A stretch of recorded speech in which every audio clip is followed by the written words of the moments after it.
বাংলাদেশ থেকে মায়ানমার এবং চীন হয়ে একটি ইকোনমিক করিডর তৈরি করা যায়। মাননীয় প্রধানমন্ত্রী এবং চীনের নেতৃত্বের সম্মতির উপর ভিত্তি করে মোট 17টি মেমোরেন্ডাম অফ আন্ডারস্ট্যান্ডিং বা এমইউ স্বাক্ষরিত হয়েছে। বাংলাদেশে জ্বালানি সমস্যা, বিদ্যুৎ সমস্যা সমাধানে চীন পাশে থাকতে চায়। তিস্তা মহাপরিকল্পনা সহ পানি ব্যবস্থাপনায় চীন গুরুত্বপূর্ণ ভূমিকা রাখতে চায়। ঐতিহাসিক রাষ্ট্রীয় সফরের মাধ্যমে আমরা একটি long term strategic partnership Bangladesh এবং চীনের ভিতর বিল্ড হতে দেখেছি। এই স্বল্প সময়ে আমাদের মাননীয় প্রধানমন্ত্রী চীনের সবচেয়ে ক্ষমতাধর যে 3জন মানুষ রয়েছেন ওনাদের সাথে আলাদাভাবে বৈঠক করেছেন। President Xi Jinping, premier Li Qiang যিনি আমাদের দেশের প্রধানমন্ত্রীর মতন, chairman of the standing committee of the National People's Congress Zhao Leji যিনি আমাদের দেশের স্পিকারের সমকক্ষ। তো চীনের মাননীয় প্রিমিয়ার, মহামান্য রাষ্ট্রপতি এবং মাননীয় স্পিকারের সাথে এই আলাপ আলোচনায় ওনাদের কিন্তু একটা বেশ হাই লেভেল ডেলিগেশন ছিল। এই মিটিংগুলোতে বিভিন্ন সময় উপস্থিত ছিলেন state councillor and secretary general of the state council চীনের, minister of foreign affairs, chairman of national development and reform commission, minister of commerce, minister of finance, people's bank of চায়নার governor, China international development corporation agency chairman, foreign অ্যাফেয়ার্সের vice minister, deputy foreign minister, national development এবং reform কমিশনের vice chairman, NPC foreign affairs committee chairman, NPC standing committee secretary general, NPC constitution and law committee chairperson, NPC education science culture and public health কমিটির vice chairperson, NPC standing কমিটির secretary general, প্রেসিডেন্টের অফিসের director, প্রেসিডেন্টের অফিসের secretary এবং বাংলাদেশে চীনের নিযুক্ত অ্যাম্বাসেডর। অত্যন্ত হাই লেভেলের ডেলিগেশনে বাংলাদেশ এবং চীনের দ্বিপাক্ষিক সম্পর্কের অত্যন্ত গুরুত্বপূর্ণ সব বিষয় নিয়ে সবিস্তরে আলোচনা করা হয়েছে, যেখানে নির্ধারিত হয়েছে যে এই ঐতিহাসিক সম্পর্কের মূল ভিত্তি হবে মিউচুয়াল ট্রাস্ট, রেসপেক্ট, কোঅপারেশন এবং অবশ্যই দুই দেশের নিজস্ব স্বার্থ সংশ্লিষ্ট বিষয়াদি। আমাদের এই দ্বিপাক্ষিক আলোচনার পর মাননীয় প্রধানমন্ত্রী এবং চীনের নেতৃত্বের সম্মতির উপর ভিত্তি করে মোট 17টি মেমোরেন্ডাম অফ আন্ডারস্ট্যান্ডিং বা এমইউ স্বাক্ষরিত হয়েছে। তার মাঝে 13টি বাংলাদেশের মাননীয় প্রধানমন্ত্রী এবং চীনের মাননীয় প্রিমিয়ারের উপস্থিতিতে দুই দেশের বিভিন্ন গভর্নমেন্টের মিনিস্ট্রি টু মিনিস্ট্রি সিগনেচার হয়েছে। 3টি হয়েছে বাংলাদেশের বিডার সাথে একটি জয়েন্ট কমিউনিকে, যেটাকে আমরা বাংলায় বলি যৌথ ইশতেহার প্রণীত হচ্ছে। সেখানে 16টি পয়েন্ট থাকবে, অর্থাৎ 16 পয়েন্ট সম্বলিত একটি যৌথ ইশতেহার, যেটি আপনারা খুব শীঘ্রই পাবেন পাবলিকলি। সেখানে এই পুরো সফরের বিস্তারিত যে আন্ডারস্ট্যান্ডিংগুলো হয়েছে, যেখানে ঐক্যমত্য হয়েছে, সেই কনসেনসাসগুলো তুলে রাখা হবে। আমরা অত্যন্ত গর্বিত যে চীনে আমরা যাদের সাথে কথা বলেছি, এখানকার honourable president, honourable prime minister যিনি প্রিমিয়ার এখানে বলা হয়, এবং অনারেবল স্পিকার ইকুইভ্যালেন্ট, ওনারা প্রত্যেকে বাংলাদেশ এবং চীনের 50 বছরের সম্পর্ক স্থাপনের ক্ষেত্রে শহীদ প্রেসিডেন্ট জিয়াউর রহমান এবং দেশনেত্রী বেগম খালেদা জিয়ার যে অসাধারণ অনবদ্য ভূমিকা রয়েছে তার ভূয়সী প্রশংসা করেছেন। চীনের প্রত্যেকে বাংলাদেশ এবং চীনের আজকে যে অবস্থানে রয়েছে সম্পর্কের দিক থেকে, তার পেছনে বিএনপি একটি রাজনৈতিক দল হিসেবে এবং বিএনপির প্রতিষ্ঠাতা শহীদ প্রেসিডেন্ট জিয়াউর রহমান এবং দেশনেত্রী বেগম খালেদা জিয়া যেভাবে অত্যন্ত ইতিবাচকভাবে বিভিন্ন সময় ফ্যাসিলিটেট করেছেন, পলিসি দিয়েছেন, বারবার এখানে রাষ্ট্রীয় সফর করেছেন, সেগুলোকে ওনারা ডিপলি অ্যাপ্রিসিয়েট করেছেন। বাংলাদেশের দিক থেকে মাননীয় প্রধানমন্ত্রী আবারও নিশ্চিত করেছে আমাদের one policy, one China policy, অর্থাৎ চায়নাকে আমরা একটি একক রাষ্ট্র হিসেবে দেখি, যার ভিতর তাইওয়ানও অন্তর্ভুক্ত রয়েছে, সেটি সুসংহতভাবে সুনিশ্চিত করেছেন। বাংলাদেশের মাননীয় প্রধানমন্ত্রী নির্বাচিত হয়ে আসার পর গত 4 মাসে ওনার যে পিপল সেন্ট্রিক পলিসিগুলো রয়েছে, জনগণের ভাগ্য পরিবর্তনের জন্য, সমস্যা সমাধানের জন্য বিভিন্ন সেক্টরে যে পলিসিগুলো গৃহীত হয়েছে, অত্যন্ত দ্রুততার সাথে বাস্তবায়ন শুরু হচ্ছে, সেগুলোর জন্য চীনের পক্ষ থেকে সর্বোচ্চ সহযোগিতার আশ্বাস দেওয়া হয়েছে।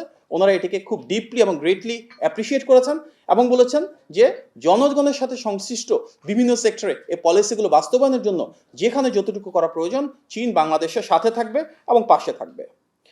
আমাদের সবচেয়ে বড় ট্রেডিং পার্টনার চীন, এবং এখানে আমাদের এক্সপোর্টের পরিমাণ খুব সীমিত, কিন্তু চীন থেকে বাংলাদেশে ইম্পোর্টের পরিমাণ অত্যন্ত বেশি। কিন্তু এটাকে নিয়ে দুই দেশের রাষ্ট্রপ্রধানের ভিতরে সরকার প্রধানের ভিতরে আলাপ আলোচনার জন্য ডিটেল প্ল্যাটফর্মে আলোচনা হয়েছে এবং সেখানে বলা হয়েছে কিভাবে বাংলাদেশ থেকে আমরা ট্রেড গ্যাপটা কমাতে পারি, যেমন যেসব ক্ষেত্রে বাংলাদেশ থেকে প্রোডাকশন ক্যাপাসিটি রয়েছে, ম্যানুফ্যাকচারিং ক্যাপাসিটি রয়েছে, সেই সেক্টরগুলোকে আমরা আইডেন্টিফাই করতে পারি কিনা এবং তার থেকে এক্সপোর্ট করে বাংলাদেশে আমরা বাড়াতে পারি কিনা। ফর ইনস্টেন্স আমাদের এগ্রিকালচারাল প্রোডাকশন কিভাবে বাড়াবো, যে গার্মেন্টস রপ্তানি হয় বাংলাদেশ থেকে তার একটা বড় অংশ র ম্যাটেরিয়ালস কিন্তু আমরা চীন থেকে বাংলাদেশে প্রথমে আমদানি করি, দেন বাংলাদেশ থেকে বিভিন্ন দেশে রপ্তানি করি। সেই প্রোডাক্টগুলোকে আমরা র ম্যাটেরিয়ালস হিসেবে বাংলাদেশে প্রডিউস করতে পারি কিনা, এগুলো নিয়ে যথেষ্ট আলোচনা হয়েছে। আমাদের বর্তমানে যে সাপ্লাই চেইন রয়েছে সেই সাপ্লাই চেইন কিন্তু চীনে অনেকটা এগিয়ে গেছে, দেখা যাচ্ছে তাদের অনেক ফ্যাক্টরি রিলোকেট হচ্ছে বিশ্বের বিভিন্ন দেশে।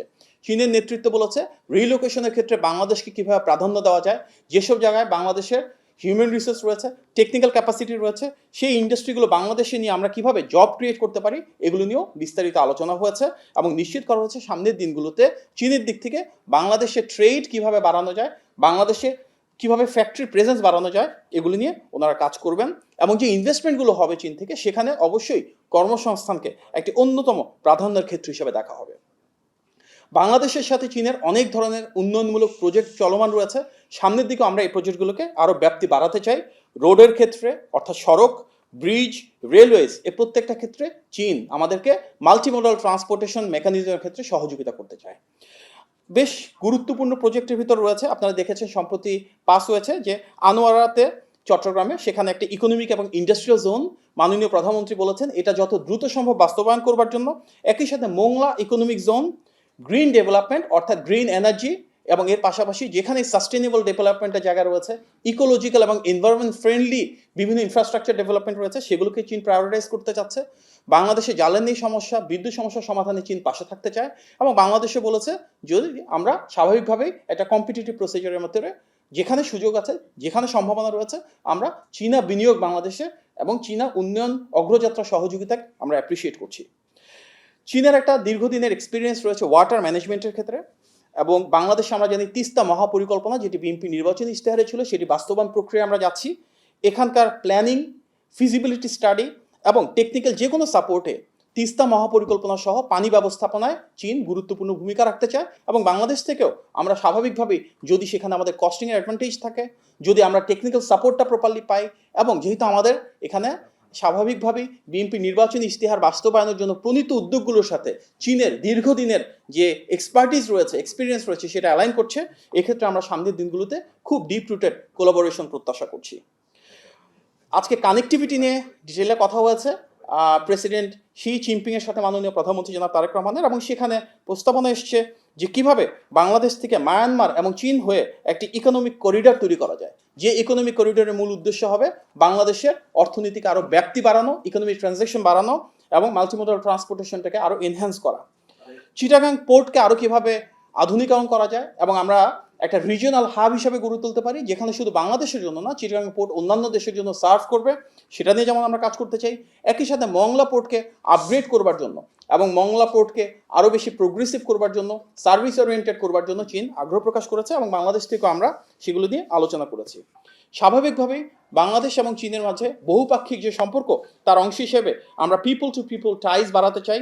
আমাদের মূল উদ্দেশ্য শিক্ষা ব্যবস্থা যেমন ইতিমধ্যে তৃতীয় ভাষা হিসেবে ম্যান্ডারিনকে প্রায়োরিটাইজ করা হচ্ছে, টেকনিক্যাল এবং ভোকেশনাল এডুকেশনকে প্রায়োরিটাইজ করা হচ্ছে এবং এই দুই ক্ষেত্রেই চীন তার নিজের অভিজ্ঞতার আলোকে বাংলাদেশকে সহযোগিতা করতে চায়। চীনা ভাষা শিক্ষার ক্ষেত্রে আমাদেরকে শিক্ষক এবং ইনফ্রাস্ট্রাকচারাল সাপোর্ট ওনারা প্রোভাইড করবেন। হেলথ কেয়ারের ক্ষেত্রে কীভাবে আধুনিক চিকিৎসা ব্যবস্থা বাংলাদেশে আমরা প্রয়োগ করতে পারি, বিভিন্ন ধরনের রোবোটিক সার্জারি এবং হাসপাতাল প্রতিষ্ঠা থেকে অন্যান্য বিষয়ে চীন তাদের আগ্রহ প্রকাশ করেছেন এবং বাংলাদেশ থেকে অনেকেই বিদেশে চিকিৎসা করতে চান। চীন সেখানে ভিসার প্রসেসিং ইজি করবার মাধ্যমে এবং অন্যান্য সহযোগিতার মাধ্যমে বাংলাদেশি যারা বিদেশে চিকিৎসা করতে চান তাদের জন্য দ্বার উন্মোচন করতে ইচ্ছুক।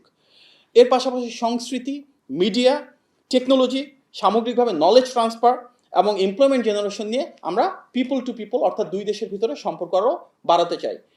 সুতরাং সেখানে ঐতিহ্যের বিষয় রয়েছে, তথ্যের বিষয় রয়েছে, প্রযুক্তির বিষয় রয়েছে। প্রতিটি ক্ষেত্রে আমরা চাই দুই দেশের জনগণের ভিতর আরও সম্পর্ক বৃদ্ধি হোক এবং এগুলো নিয়ে দুই দেশের নেতৃত্বে আলোচনা করেছেন। আমরা সবাই জানি রোহিঙ্গার বিষয়ে বাংলাদেশের অবস্থান খুব সুনিশ্চিত। আমরা চাই সেফ, ভলান্টারি এবং ডিগনিফাইড ওয়েতে যারা আমাদের দেশে রোহিঙ্গা রয়েছেন ওনারা নিজ দেশে ফেরত যাক। এ বিষয়ে চীন আমাদেরকে কথা দিয়েছে যে আমরা যখন চাই ওনারা মায়ানমারের সাথে আমাদেরকে কোনো ডায়ালগ প্রয়োজন হলে সেখানে ফ্যাসিলিটেট করবে, এবং আমরা সেই ভলান্টারি এবং ডিগনিফাইড ওয়েতে রোহিঙ্গা প্রত্যাবাসন, যেটা ইতিপূর্বে শহীদ প্রেসিডেন্ট জিয়াউর রহমান এবং দেশনেত্রী বেগম খালেদা জিয়ার সময় শুধুমাত্র সম্ভব হয়েছিল, আমরা এই বিষয়ে সামনে আলোচনা শুরু করব। ফরেন এবং ডিফেন্স এই দুটো অত্যন্ত গুরুত্বপূর্ণ বিষয় নিয়ে ফর দ্য ফার্স্ট টাইম বাংলাদেশের সাথে চায়নার 2+2 একটা আন্ডারস্ট্যান্ডিং হয়েছে, যেখানে দুই দেশের ফরেন মিনিস্ট্রি এবং ডিফেন্স মিনিস্ট্রি থেকে রিপ্রেজেন্টেটিভ যারা রয়েছেন ওনাদের নিয়মিত ভিত্তিতে সামনের দিনগুলোতে ডায়ালগ শুরু হবে। এই ইনস্ট্রুমেন্টের ডিটেলসটা ওয়ার্কআউট করা হচ্ছে। বাংলাদেশের সভরেন্টি বা সার্বভৌমত্ব, ইন্ডিপেন্ডেন্স বা স্বাধীনতা এবং টেরিটোরিয়াল ইন্টিগ্রিটিকে সম্মান জানিয়ে চীন বলেছে গণতান্ত্রিক ব্যবস্থায় বাংলাদেশে যেভাবে গণমানুষের আকাঙ্ক্ষার বহিঃপ্রকাশ ঘটছে, একটি সরকার যেটি পররাষ্ট্রনীতি হবে স্বাধীন সার্বভৌম বাংলাদেশের বহিঃপ্রকাশ, সেটি নিশ্চিত করা হবে। প্রত্যেকটা দেশ স্বাভাবিকভাবেই বাংলাদেশও চায় যেমন স্বাধীন সার্বভৌম থাকতে, চীনও চায় তার মতন করে স্বাধীন সার্বভৌমভাবে দেশ পরিচালনা করতে। এটা একটা গ্লোবাল ভ্যালুজ যেটা আমরা হোল্ড করতে চাচ্ছি। বাংলাদেশ এবং চীনের বাইল্যাটারাল টাইজের পাশাপাশি মাল্টিল্যাটারাল টাইজ, অর্থাৎ আন্তর্জাতিক ক্ষেত্রে ইউএন বিভিন্ন বডিজে বাংলাদেশে অ্যাসপারেশনস রয়েছে। স্বাভাবিকভাবে যেমন আমরা UNGA-তে কিছুদিন আগে ইলেকশনস হলো, যেখানে বাংলাদেশ বিজয়ী হয়েছে, সেখানে চীন সহযোগিতা করেছে। চীন বাংলাদেশকে কংগ্রেচুলেট করেছে এবং বাংলাদেশ থেকে ধন্যবাদ জানানো হয়েছে ওনাদের সহযোগিতার জন্য। ব্রিক্স মেম্বারশিপের জন্য বাংলাদেশ যখন অ্যাপ্লিকেশন করবে, চীন সেটাকে স্বাগত জানিয়েছে। ওভারঅল মাননীয় প্রধানমন্ত্রী জনাব তারেক রহমান যেহেতু জনগণ দ্বারা ক্ষমতায়িত একজন রাষ্ট্রপ্রধান, সরকার প্রধান, দীর্ঘদিন পর বাংলাদেশের থেকে বিদেশে এসেছেন, স্বাভাবিকভাবেই আমরা দেখেছি মালয়েশিয়া, তারপর ওয়ার্ল্ড ইকোনমিক ফোরাম এবং বর্তমানে চীনে ওনাকে অনেক বেশি সম্মান, আন্তরিকতা এবং ভালোবাসা দিয়ে বরণ করা হচ্ছে। তিনি সমগ্র দেশের যে আবেগ এবং গৌরবকে ধারণ করে বিশ্ব দরবারে যেভাবে বাংলাদেশকে তুলে ধরছেন, শোল্ডার টু শোল্ডার স্ট্যান্ড করছেন এবং যেভাবে রিসিভড হচ্ছেন যে ডিগনিফাইড ওয়েতে, এটা বাংলাদেশের জন্য এটা অনেক বড় গৌরবের বিষয়। আমাদের আজকের যে আলোচনা হয়েছে প্রেসিডেন্টের সাথে আমাদের বাংলাদেশের মাননীয় প্রধানমন্ত্রীর, এখানে একটা বিষয় ক্লিয়ার যে আমাদের একটা নিউ ব্লুপ্রিন্ট হয়েছে ফর লং টার্ম সাস্টেইনড এবং ট্রাস্টেড রিলেশন। এই নিউ ব্লুপ্রিন্টের মাধ্যমে আমরা বাংলাদেশ এবং চীনের সম্পর্ককে একটি নতুন উচ্চতা নিয়ে গিয়েছে এবং তার উপর ভিত্তি করে আগামীর বাংলাদেশের জন্য একটি নতুন অধ্যায় সূচিত হবে, যেখানে বাংলাদেশে বিনিয়োগ, বাণিজ্য, কর্মসংস্থান সৃষ্টি, দ্বিপাক্ষিক সম্পর্ক, মানুষের সাথে মানুষের সম্পৃক্ততা, উন্নয়ন, এ ধরনের বহুপাক্ষিক বিষয়ে দ্বিপাক্ষিক সম্পর্কের যে ধারাতে আমরা এসে পৌঁছেছি, সেটাকে ধারণ করে কিন্তু একটা দীর্ঘমেয়াদী কৌশলগত অংশীদারিত্বের সুসম্পর্ক ইনশাল্লাহ নিশ্চিত করব।